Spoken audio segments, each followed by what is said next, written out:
Everyone, welcome back. Hope everyone's doing good. Man, do we have a doozy of a story today. So really quick before we get started, have you ever heard of a firearm blitz? No, you haven't? Because I always thought the word blitz had to do with football. Maybe if someone's super hammered, you'd be like, oh, that person's blitzed. Firearm blitz? What does that mean? Oh, we figure out that it's just another word for ATF and law enforcement to just go to your house and intimidate you to let them into your house to get your firearms. Isn't that sweet? Wow, that's just America right there. We got a story today that we're just gonna break down because I think it's really important to understand that you have rights. Yeah, you do. Bring more than 1,000 people into compliance with state gun laws following a firearms enforcement blitz. Okay, let's stop here for a second. They brought 1,000 people into compliance with state gun laws. Well, that's extremely contradictory because the last time I checked, the ATF are pretty fucking ruthless. They don't go up to a guy with a Glock with a switch on it, which if you don't know makes it automatic, and say, well, sir, look, you need to be in compliance with local gun laws. So what we're gonna do is we're gonna take your switch off. That way you are compliant. You just have a great day. Yeah, we're not gonna arrest you or anything. That doesn't make any sense. So what is the true motivation of this? We'll get to it in a second. It has nothing to do with compliance and it has nothing to do with gun laws or gun control. All new tonight, Fox 2's Kelly Hoskins explains the mission is to make sure people follow the law. Well, these are photos of hundreds of firearms turned over to authorities. So looking at these weapons, what is not compliant on these? None of them have switches. Yeah, sure, the purple one's kind of gay, but a woman probably owns it. And just because it's a weird color doesn't mean it's not compliant. So now we get to the answer of what a firearm blitz is. It's essentially where a place with super bad crime or pretty much anywhere law enforcement wants to go, make house calls based on maybe calls they got of worrisome people, or maybe just, I don't know, they like their lawn, they like the way their house looks, they don't like the person who lives there. I mean, who knows the reasons? But they go to their house and they say, hey, we're here to inspect your firearms to make sure you're in compliance. You know, that just sounds weird. That sounds like a fireman coming to your house and being like, hey, we gotta check your electrical to make sure you're in compliance with fire laws. Make sure you don't burn down the neighborhood. Oh, okay, that's nice of you, come on in. But you wanna inspect my guns? Honey, get out of the shower. We got this guy in here who's gonna inspect our guns. I mean, how did those conversations go? I mean, it sounds like none of these people knew their rights. If you had 1,000 people just hand over their shit. Can I just say one more time, just in case you're new and you haven't been watching any of my other stuff. If someone from law enforcement comes to your house and asks you anything about your guns or really anything in general, the answer is fuck off unless you have a warrant. If you have a warrant, let me get my lawyer on the phone. After Illinois State Police conducted a firearms enforcement blitz in all of its 102 counties across the state, the blitz took place this year from June 16th through July 31st. There is no one answer or one action that any singular entity can take that will end this violence, but many actors working together can make a difference while respecting individual rights under the Constitution. Okay, yeah, good.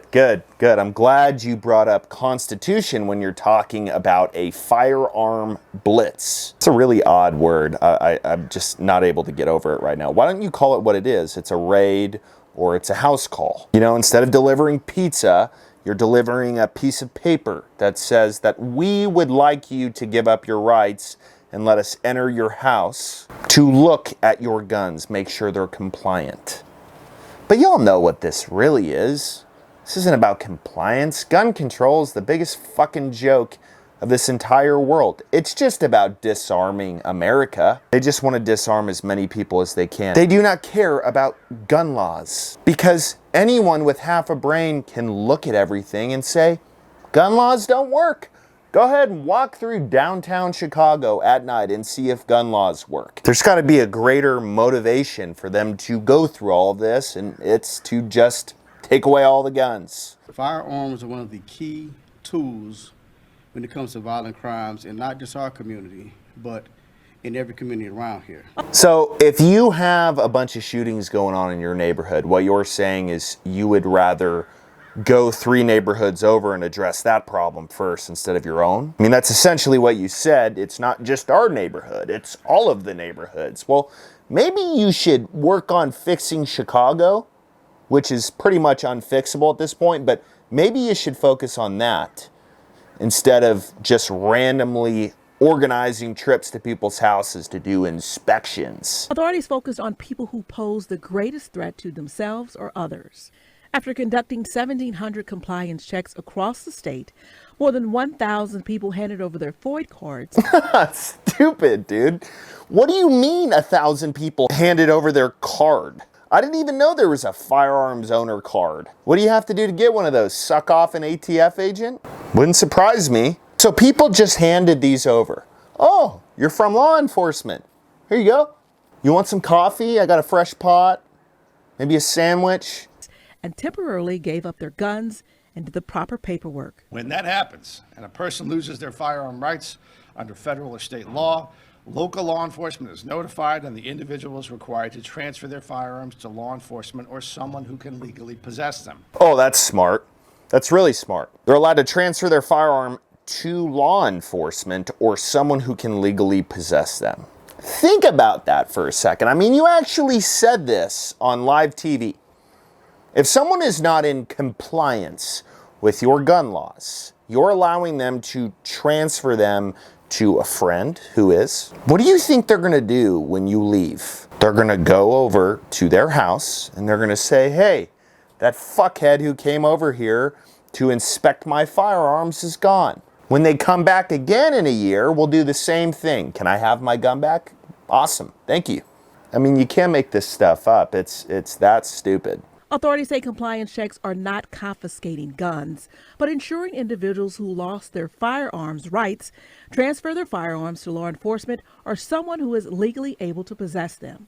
Yeah, it's not confiscating guns. What do you think going to someone's house, inspecting their guns, and then having them turn over their card and then handing their guns to a law enforcement person is? So I have a challenge for the elites of this country. Grow some balls and say what your goal is. We know what it is. After you handed over the biggest firearms dealer in the world back to Russia for some chick, that confirmed everybody's thought process on you not caring at all about gun control. So just come out and say it. You don't care about gun control. Neither do we. Wow, we actually have something in common. You don't care about gun laws. Neither do we. Wow, we're making progress here. The only thing you care about is disarming Americans because you want absolute control of this country. If someone actually came out and said that, I would have a lot of respect for them. It's not going to happen, but you'd get my respect because you're being honest and not a scumbag.